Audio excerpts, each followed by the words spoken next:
Perfecto. Entonces, en esta sesión 5, ¿verdad? Que nos toca reunirnos, vamos a hablar un poquito sobre los ciclos de potencia de vapor.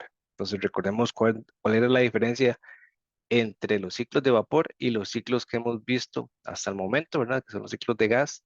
En los ciclos de vapor, el fluido de trabajo cambia de estado. Esa es la mayor diferencia, ¿verdad? Si comparamos los fluidos de trabajo, vamos también a tener variaciones en los componentes, ¿verdad? Si es un compresor, si es una turbina, si tenemos una bomba ahora, si tenemos una o dos turbinas, etcétera, etcétera.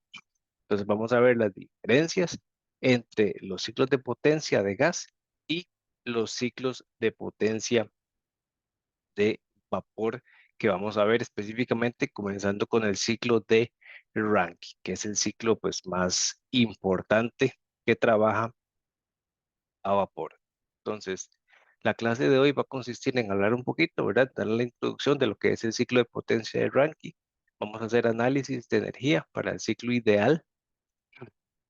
Vamos a revisar las desviaciones de los ciclos de vapor, ¿verdad? También tenemos componentes que pues, no son ideales, tenemos que tomar en cuenta esa no idealidad a la hora de realizar los cálculos y también vamos a ver los distintos métodos de cómo incrementar la eficiencia de un ciclo de Rankine.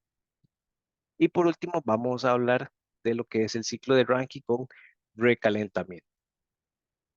Bueno, es muy parecido a los cambios que se le hacen también al ciclo de Brayton con el recalentamiento.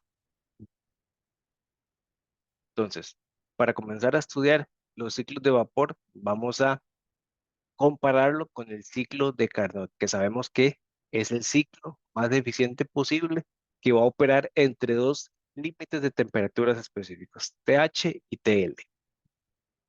Pero este no es un modelo adecuado para los ciclos de potencia de vapor. ¿Por qué? En el proceso de 1 a 2, recordemos que teníamos acá, de 1 a 2 teníamos la adición de calor de forma isotérmica de 1 a 2.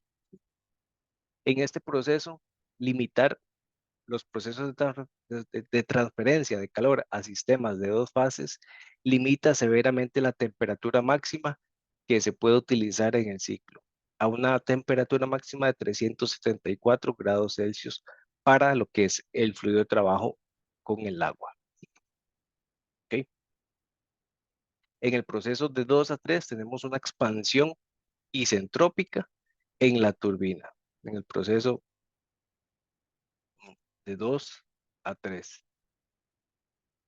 En la turbina no puede manejar vapor con un alto contenido de humedad debido al impacto de las gotas de líquido en las palas de la turbina, lo que provocaría erosión y desgaste. ¿Okay? Entonces, en el proceso 4 tenemos la compresión isentrópica de 4 a 1 y no es práctico diseñar un compresor que maneje las dos fases. Fases, estamos hablando de líquido y gaseoso. ¿Okay? Por ende, pues no es muy eficiente utilizar compresores y turbinas, o más que todo el compresor, a la hora de estudiar los ciclos de potencia de vapor. Es importante también recordar, ¿verdad? En esta gráfica vamos a tener siempre la campana gaussiana, donde en cualquier punto que me encuentre sobre esta campana voy a tener líquido saturado. Vamos a estar en un estado de 100% líquido, estado líquido. ¿Okay? Si estoy, eh, vamos a colocar un límite imaginario por acá. Si estoy de este lado de la curva, vamos a estar subenfriados. Si estoy de este lado derecho de la curva, vamos a estar sobrecalentados. Si estoy por debajo de la curva, en cualquier punto por acá, vamos a estar en un estado de mezcla, donde vamos a tener un porcentaje de agua y otro porcentaje de vapor. Entonces, si me encuentro un punto por acá, en uno de mis estados, acá quiere decir que yo estoy en un estado de mezcla, donde, por ejemplo, el 30% es agua y lo restante es vapor, ¿ok? O si estoy en el centro, quiere decir que tengo 50% agua, 50% vapor. Si estoy muy cerca de, eh, del lado donde las temperaturas son mayores y tengo líquidos sobrecalentados por este lado de la curva, vamos a tener mayor cantidad de vapor que de agua, ¿ok?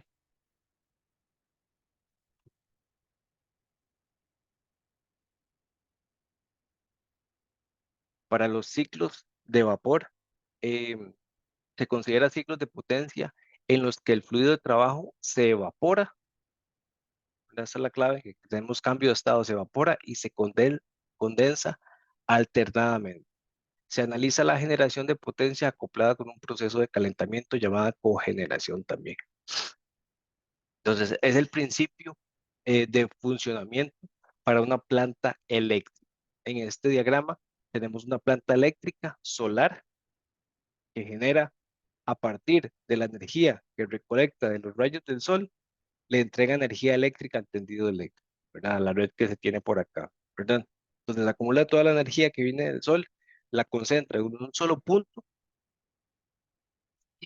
donde tenemos la caldera. Aquí, obviamente, al tener toda esa energía enfocada en un solo punto, se genera una cantidad de energía calórica o la cual va a evaporar, a cambiar de estado del agua de estado líquido a estado de vapor. ¿Ok? Y ese fluido de trabajo caliente va a llegar acá a este generador de vapor y de este lado tenemos una bomba que me está inyectando agua al intercambiador de calor y la comienza a evaporar. Entonces, aquí estamos bombeando de este lado, estamos bombeando el fluido de trabajo caliente constantemente, ¿verdad? Que se calienta gracias a la energía solar. Y de este lado tenemos el agua donde es eh, bombeada hasta el generador de vapor, donde cambia de estado, entra a la turbina en forma de vapor, le entrega la potencia a la turbina y la turbina está conectada a un generador eléctrico, el cual comienza a girar entregando energía alterna, ¿ok? O energía directa y es transformada por energía alterna por los transformadores. Entonces, de esta manera es el principio de funcionamiento de una planta eléctrica solar, donde se aprovecha un ciclo termodinámico de potencia de vapor, donde el fluido cambia de estado constantemente. Una vez que salimos de la turbina, el fluido, o más bien el vapor, que ya bajó su temperatura y se comienza a condensar, termina de entrar a un condensador donde se termina de cambiar de estado a estado líquido. Dentro del condensador, ¿verdad? Se termina de condensar, se vuelve otra vez completamente líquido y ingresa a la bomba nuevamente para ser empujado hasta el generador de vapor y volverse a evaporar, volver a entrar a la turbina, ¿verdad? Hacerla que gire y a su vez esta, como está conectada al generador, hacer que gire el generador y producir energía eléctrica. ¿Ok? Otro ejemplo que tenemos por acá es el siguiente. Es una planta de energía eléctrica, ¿verdad? Pero a base de combustibles fósiles, como puede ser el gas o eh, pues el diésel o la gasolina. Donde tenemos acá la cinta transportadora que va a llevar ese combustible fósil. A través de la tolva entra al molino y y esto es bien lo que se quema dentro de la caldera. En la caldera tenemos acá los calentadores, donde los cuales va a salir el agua por acá, el agua líquida, ¿verdad? Ingresa a la caldera, ¿verdad? Al estar la caldera a una temperatura extremadamente alta, el agua se comienza a evaporar. El agua se evapora y en forma de vapor va a ingresar a la turbina. En este caso tenemos una turbina de alta presión, luego tenemos otra turbina de media presión y una turbina de baja presión. Son tres turbinas, tres procesos de expansión y las turbinas están conectadas a el generador de corriente eléctrica, el cual al comenzar a girar debido a la potencia que le transfiere la turbina, le entrega energía eléctrica a la red. ¿Ok?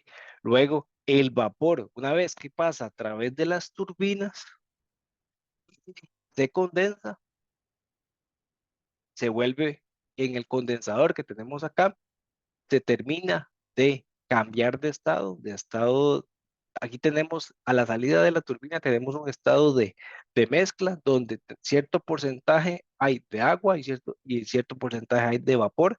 En el condensador se termina de condensar el 100% de la mezcla y sale agua otra vez y es bombeada a los calentadores que tenemos acá para precalentar el agua y que ésta vuelva a ingresar a la caldera. Se vuelva a evaporar, se le aumenta la presión para que entre a alta presión a las turbinas, las haga girar, a su vez las turbinas hacen girar el generador y se entrega energía eléctrica a partir de los combustibles fósiles que tenemos acá en el ingreso de la planta. ¿Ok?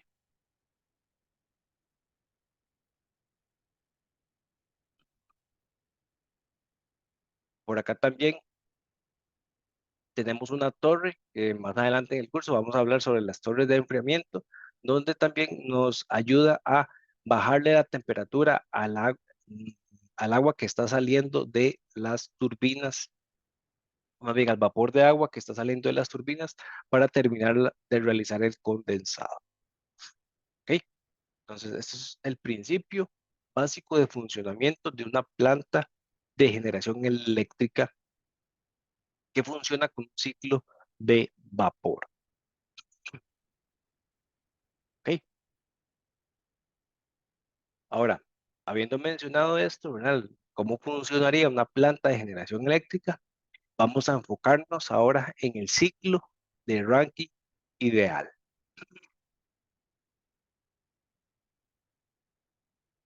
¿Ok? Entonces ya vimos que tenemos muchas impractic- impracticabilidades asociadas con el ciclo de Carnot, las cuales se pueden eliminar como el sobrecalentamiento, o pueden eliminar el sobrecalentamiento, el vapor en la caldera y condensándolo completamente en un condensador. Entonces, nuestro ciclo de Rankine ahora se va a componer de una bomba, ¿verdad? Una bomba que va a darle la energía potencial y cinética al agua para que llegue de un punto a otro. Es una bomba de agua que nos va a llevar agua de un punto a otro. Entonces, ¿cuál es la salida de esa bomba? Es la entrada a la caldera. ¿A dónde queremos que llegue el agua? ¿A dónde queremos empujar el agua para que ésta se evapore? A la caldera. Entonces, la bomba le entrega la energía al agua o empuja al agua para que ésta entre en la caldera. En la caldera, ya sea eh, le ingresa el calor de entrada. Este calor de entrada viene de quemar líquidos, combustibles fósiles o, por ejemplo, de recolectar la energía del sol, como lo vimos anteriormente. Ese es el calor de entrada, de ahí proviene. Entonces, ¿cuánto nos va a costar generar cierta cantidad de energía eléctrica? Nos va a costar la cantidad que nosotros tengamos que quemar, por ejemplo, de combustibles fósiles para generar esa energía. Entonces ya podemos tener una idea de cuánto combustible tengo que comprar para abastecer el país durante cierta cantidad de tiempo para que se mantenga alimentada la red eléctrica. Ok, entonces aquí tenemos el consumo. Ese calor de entrada me va a decir el consumo. ¿Cuánto? ¿Qué tan costoso me va a costar, valga la redundancia, tener operando mi planta? Ok. Luego en la caldera, ¿qué se genera? Entra agua a la caldera. Tenemos alta temperatura. ¿Qué pasa cuando calentamos el agua? Se comienza a evaporar. Ok. Entonces, a la salida de la caldera tenemos vapor de agua y este va a hacer rotar a la turbina. Y la turbina va a estar conectada a un generador eléctrico y comienza a producir energía eléctrica. A la salida de la turbina, salimos con una mezcla de vapor y de agua. ¿Qué necesitamos que pase con esa mezcla? Que pase a ser 100% agua nuevamente. Entonces, que comienza a ser líquido. Y simplemente ingresamos nuestro líquido a el condensador para que se termine de condensar, de formar agua, ¿verdad? Donde se termina de extraer calor. ¿Cuánta calor? Lo máximo que nos permita el, em, el ambiente, ¿verdad? Absorber a donde lo estemos expulsando. Y una vez que tenemos 100% agua a la salida del condensador, pues esa agua puede volver a inyectarse al ciclo a través de la bomba, luego la caldera, turbina, condensador y comienza el ciclo nuevamente. ¿Ok? Entonces, al... Sí, Manuel. Profe, yo tengo una pregunta. En estos ciclos, después de cada tanto tiempo, ¿habría que volver a echar agua o se desprecian las pérdidas de agua? En este tipo, vamos a contemplar como que el agua no se pierde el 100%, se evapora el 100%, se condensa. Realmente sí vamos a tener una inyección, que hacer una inyección de agua de reposición. Entonces esta agua se va calculando cuánta agua se va perdiendo en el proceso y por ende vamos reinyectando la misma cantidad de agua, eso se podría calcular y vamos a calcular cuánta masa de agua se pierde y vamos a reponer con agua de reposición esa misma cantidad de agua para mantener el ciclo cerrado correctamente. Idealmente no vamos a tomar en cuenta, pero realmente eso sí pasa. Entonces tenemos que tener en cuenta en la realidad un reservorio de agua que me va a inyectar la misma cantidad de masa de agua que es posible que perdamos, ¿verdad?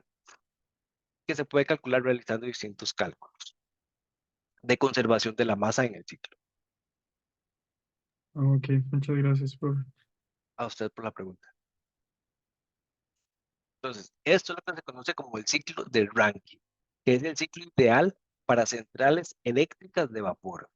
El ciclo ideal de Rankine no implica irreversibilidades internas.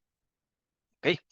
Entonces, vamos a ver ahora sí todo lo que sucede acá en este ciclo, ¿verdad? Escrito en prosa, y vamos a analizarlo junto con la gráfica eh, que tenemos por acá. Y aquí tapé la palabra condensador. Dice que de 1 a 2, desde 1, vamos a reiniciar esto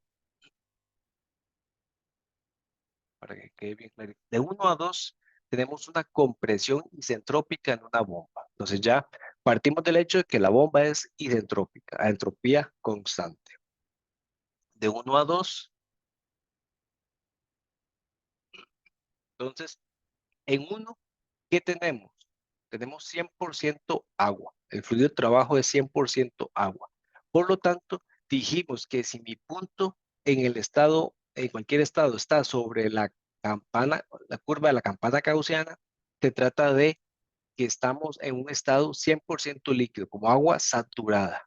Entonces, vamos a comenzar el estado 1 como agua saturada. ¿Ok? ¿A qué presión? Si ven eh, en esta misma gráfica, vamos a tener las líneas que ven aquí grises, son las líneas de presión. Entonces, si estoy, igual aquí tenemos otra línea de presión, ¿verdad? Esto sería Mi presión en el estado 1 es igual a la presión en el estado 4, ¿ok? Que sería la presión más baja. Y la presión en el estado 2 es igual a la presión en el estado 3. Quiere decir que cualquier punto que se encuentre sobre esta curva de presión va a estar a la misma presión, ¿ok? Son líneas isobáricas para representar la presión. Entonces, en 1 vamos a estar a la presión 1, ¿verdad? ¿Y qué queremos? Queremos pasar de la presión mínima a la presión máxima. Queremos saltar de esta curva a esta curva. Si lo vemos de este lado, pues acá están cerca, ¿verdad? Lo cual es así como se refleja gráficamente, pero acá lo señalo también para poder ver la diferencia que quiero pasar de la presión 1, ¿verdad? Que al ser esta la misma curva, aquí tengo también la misma presión 1, que es igual a la presión 4. Entonces quiero saltar de la presión 1 a la presión del estado 2, que es igual a la presión del estado 3. Entonces, ¿cómo lo hago? Con un empujoncito que me da la bomba. La bomba le da esa energía, le sube la presión del estado 1 al estado 2, a el fluido de trabajo que es el agua. ¿Ok? Desde 2 hasta 3 tenemos la adición de calor a presión constante. Por eso sí ven que aquí cambia mucho la ruta, ¿verdad? Y las alturas con respecto a 2 y 3, pero nos estamos moviendo sobre toda la misma curva de presión. Por eso se da una adición de calor en la caldera. La caldera no me varía la presión. Entra la presión que me entregó la bomba. ¿Ok? Y claramente que estamos despreciando las pérdidas por fricción en las tuberías y pérdidas por energías cinéticas y potenciales también. Entonces, por eso decimos que se da a presión constante dentro de la caldera. ¿Ok? Luego, entonces pasamos desde 2 hasta 3, donde se da el ingreso de energía calórica en la caldera, desde 2 a 3. Luego de 3 a 4, a través de la turbina, se da la expansión isentrópica en la turbina. Entonces, tenemos acá si vemos, no estamos sobre la campana gaussiana, tenemos 100% vapor y está sobrecalentado.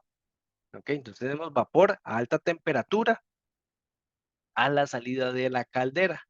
Entonces tenemos el pico máximo de presión y de temperatura. Tenemos el fluido de trabajo en el estado máximo donde nos puede transferir la máxima cantidad de energía potencial y cinética a la turbina. Cinética más que todo. Entonces, en 3, el fluido de trabajo tiene toda la energía acumulada lista para entregarle lo más que pueda a la turbina. De 3 a 4, al pasar a través de la turbina, el fluido se expande y se entrega el trabajo de la turbina. Ese trabajo que es aprovechado para, en este caso, en las plantas eléctricas, pues generar energía eléctrica. Entonces tenemos que de 3 a 4, la expansión isentrópica. ¿Verdad? Importante también de que estamos tomando en cuenta que es una turbina isentrópica, entropía constante, que en la realidad sabemos de que eso no sucede, pero siempre vamos a comenzar a estudiar el ciclo ideal. Y una vez que lo entendemos, pues vamos a comenzar a ver las complejidades que hay en la realidad. De 3 a 4 tenemos esa inyección de trabajo, ¿verdad? A través de la turbina, caemos en donde en una mezcla, ¿verdad? No estamos cayendo, puede ser de que ya, si mi punto termina acá, ahí está saliendo de la turbina, quiere decir que está saliendo de la turbina agua saturada, agua 100% en estado líquido, ¿verdad? Eso es importante también que si vemos dónde estaría ubicada la salida de la turbina, el punto donde estaría ubicado, es importante entenderlo porque la gráfica, sabiendo, analizando bien la gráfica, ya sabemos si tenemos. Si seguimos teniendo vapor sobrecalentado, el punto de la salida de la turbina estaría en este lado. Si a la salida tenemos agua saturada, estaría sobre la curva de saturación. Si está por debajo de la curva que tenemos, entonces dijimos que por debajo de la curva íbamos a tener mezcla. Entonces puede ser que haya un 98% de vapor, pero ya tengamos un 2% de agua. ¿Ok? En este ejemplo, estamos cayendo por debajo de la curva. Quiere decir que caemos en un estado de mezcla, donde sí, mayormente es vapor, pero ya se están presentando las primeras gotas de agua como condensado. ¿Ok? Donde en el condensador, esas gotas y todo el 98% de vapor se termina de convertir todo en un 100% de agua a la salida de el condensador, que sería la entrada de la bomba, pasando del estado 4 al estado 1 y damos ese rechazo de calor, ¿ok? De 4 a 1. De 1 a 2, otra vez volvemos a ingresa trabajo, ¿verdad? La bomba me consume energía, esa energía hay que contemplarla para la eficiencia del ciclo termodinámico. Entonces la bomba va a consumir un trabajo de retroceso de la turbina también. Si lo conectamos eh, en serie con la bomba y el generador. ¿Ok? Entonces, tenemos salida de calor, tenemos ingreso de trabajo de la bomba, ingreso de energía calórica y entrega de trabajo de la turbina. ¿Ok? Estos son los 4 procesos que integran el ciclo ideal de Rankine. ¿Alguna duda? De momento no, profe. Profe, ¿podría repetir otra vez, por favor, lo de que cuando, digamos, el punto 4 está bajo la curva, entonces es mezcla, pero ¿cómo era? O sea, ¿cómo era cuando era líquido y cómo era? O sea, ¿podría explicar otra vez esa parte? Sí, ok, entonces estamos a la salida de la turbina. A la salida de la turbina, bueno, sabemos que a la entrada de la turbina ingresa vapor, vapor sobrecalentado, vapor sobresaturado acá, ¿verdad? Porque dijimos que si mi punto está acá, tenemos una mezcla. Si mi punto está sobre la campana gaussiana, tenemos líquido saturado. Igual en este punto y en este punto. Aquí, al seguir aumentando la temperatura, el líquido deja de ser líquido y se comienza a convertir en vapor sobrecalentado, ¿verdad? Hasta llegar al punto 3, donde tenemos vapor sobrecalentado listo para ingresar a la turbina.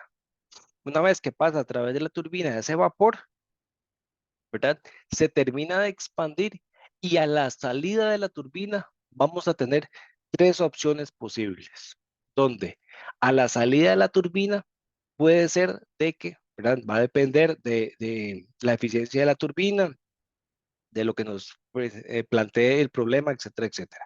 Vamos a poder tener opción 1, igualmente que salga vapor saturado, ¿verdad? Vamos a estar igual sobre la curva gaussiana. Entonces vamos a tener vapor saturado como opción 1, puede ser, ¿verdad? Igualmente como está en el estado 3, pero a una temperatura menor debido a la expansión. ¿Ok? Esa es la primera opción a la salida de la turbina. Puede ser que tengamos igualmente vapor saturado. Eso sí, a una temperatura mucho menor a la temperatura de la entrada de la turbina. La segunda opción es que a la salida de la turbina tengamos saturación del 100%. Quiere decir que el agua salga líquida en estado líquido saturado. ¿Ok? Esa es la segunda opción, que tengamos líquido saturado y entonces mi punto del estado 4 va a estar ubicado sobre la línea de la campana gaussiana. ¿Ok?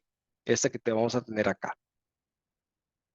Y la tercera opción es que a la salida de la turbina siga saliendo vapor, pero ya también se comienzan a presentar las primeras gotas de condensado. O sea, tengo vapor y agua líquida. Quiere decir que tengo una mezcla Entonces mi punto va a estar al lado abajo de mi campana gaussiana, donde me representa que posiblemente, ¿verdad? Por ejemplo, vamos a tener un 98% de, de vapor de agua y un 2% de agua ya saturada o de agua líquida.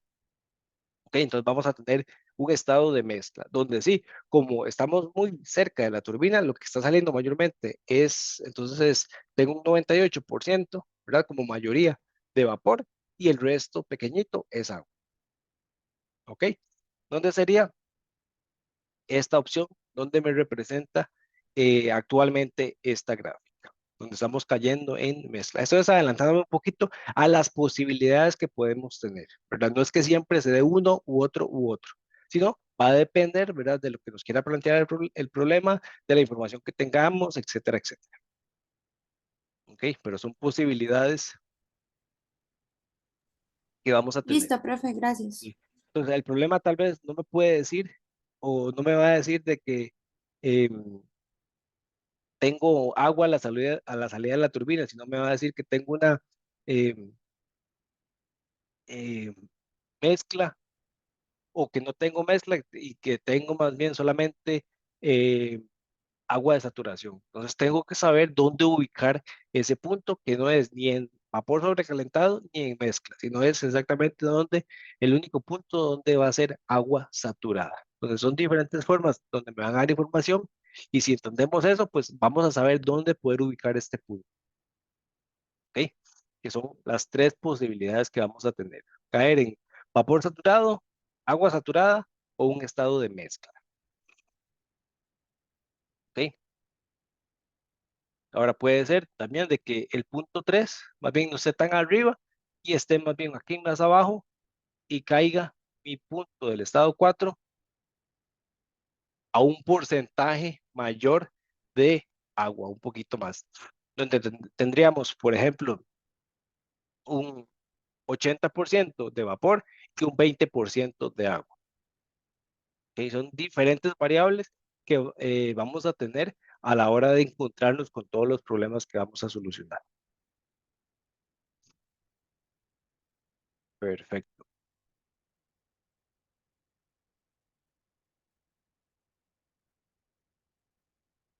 Entonces tenemos que la eficiencia de las plantas de energía eléctrica en Estados Unidos a menudo se expresan en términos de tasa térmica, que es la cantidad de calor suministrado en BTUs para generar un kilowatt hora de electricidad. Entonces, la eficiencia térmica se puede calcular como 3.412 BTU por kilowatt hora entre la tasa térmica de BTU entre kilowatt por hora. Una ecuación para calcular la eficiencia térmica. ¿Ok? En BTU por kilowatt hora, que es diferente a la ecuación que vamos a ver de eficiencia térmica del ciclo ideal de Rankine.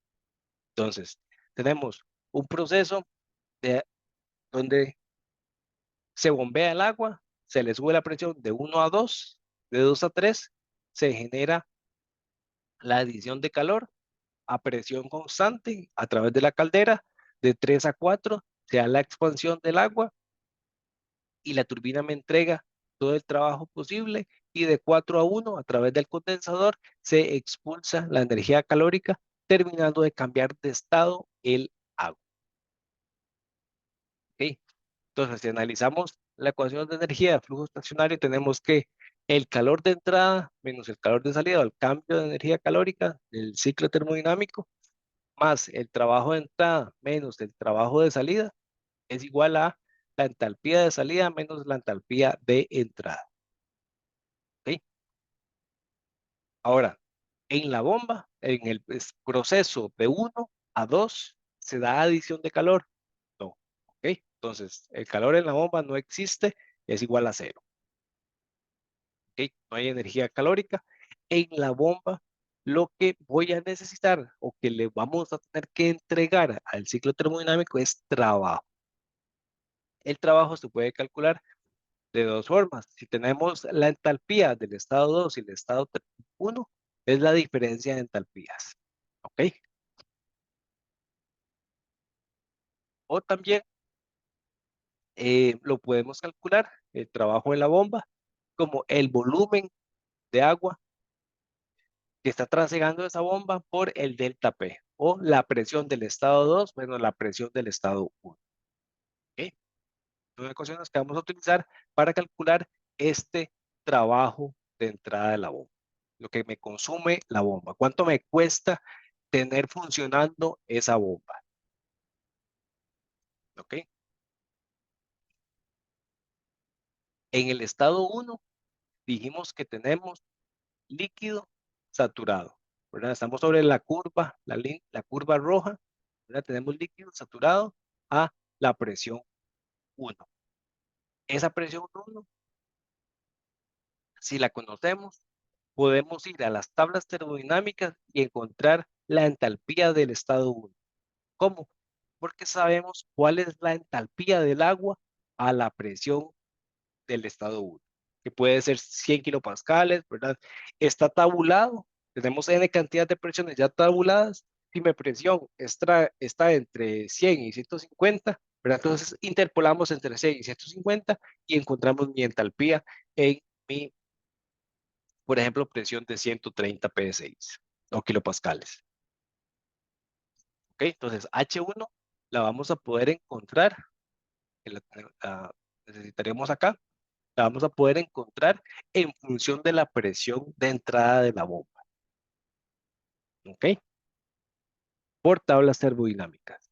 Igualmente, el volumen del agua va a ser muy parecido, equivalente al volumen en el estado 1, en función de la presión 1. Entonces, sabiendo de la presión 1, también puedo encontrar a qué volumen específico tendría el agua a esa presión. ¿Ok? Entonces podemos encontrar el volumen específico y la entalpía. Y el volumen específico es igual al volumen del agua que vamos a estar trasegando. ¿Ok? Según esta equivalencia. Ya en un ejemplo, pues vamos a ver cómo utilizamos adecuadamente estas ecuaciones. Entonces, en la caldera no está realizando ningún trabajo, ¿verdad? El trabajo es cero en la caldera. La caldera simplemente es un intercambiador de calor gigante que evapora el agua, ¿verdad? Ella como tal no genera ningún trabajo, también consume energía en el proceso.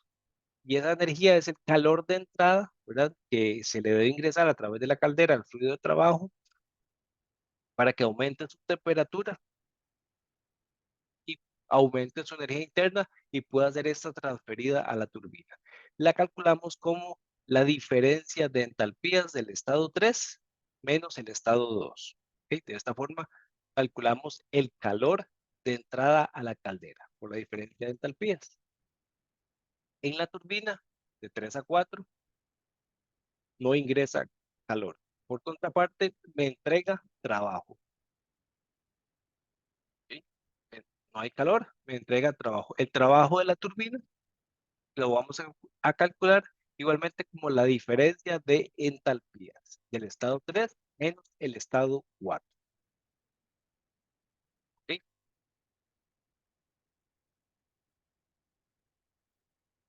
En el condensador igualmente es un intercambiador de calor del cual se extrae, trata de extraer la cantidad de calor remanente que trae el fluido de trabajo e intercambiarlo con el ambiente. ¿Ok? Entonces no me genera ningún trabajo y ese calor de rechazo o el calor que estamos sacándole al agua para que se termine de condensar se calcula como la diferencia de entalpía del estado 4 menos el estado 1. ¿Ok? Estas ecuaciones van para el formulario donde el trabajo neto va a ser igual al calor de entrada menos el calor de salida. y el trabajo de la turbina, o también que es igual al trabajo de la turbina en el trabajo de la bomba, ¿verdad? Esto es lo que ganamos, por eso está positivo, y esto es lo que perdemos, lo que hay que invertirle, aparte de la energía calórica que entra, que lo podemos traducir como consumo de combustible. ¿Ok? Entonces, son las energías que nos van a costar lo que vamos a producir de energía eléctrica. ¿Ok? Y la eficiencia térmica, así con el calor de entrada, entre el calor de entrada. O uno menos el calor de salida entre el calor de entrada. Entonces, esta eficiencia se puede interpretar como la relación entre el área encerrada por el ciclo en un diagrama de temperatura-entropía y el área de trabajo de proceso de adición de calor. ¿Okay? Entonces, ¿qué quiere decir? El área, el trabajo, recordemos que es el área encerrada por el ciclo termodinámico, dividido entre el calor de entrada, que sería el área bajo el proceso de adición de calor, toda esta área. Ups, por acá. Debajo, el área que hay debajo de esta línea, que es la adición de calor. ¿Verdad? Dividimos esas áreas, que sería el trabajo neto entre el calor de entrada, y tenemos la eficiencia. Es una forma gráfica de ver la eficiencia para el ciclo de Rankine.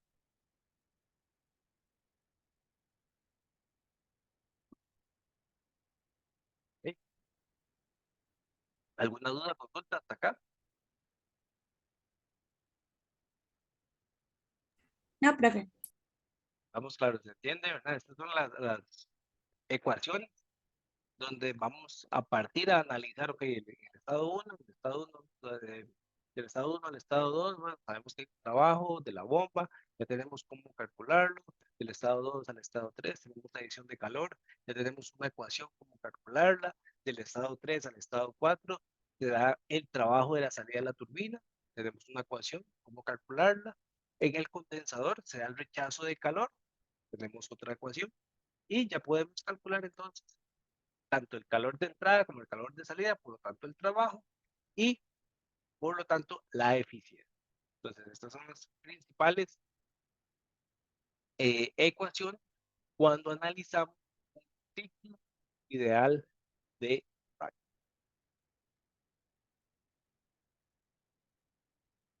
Muy bien.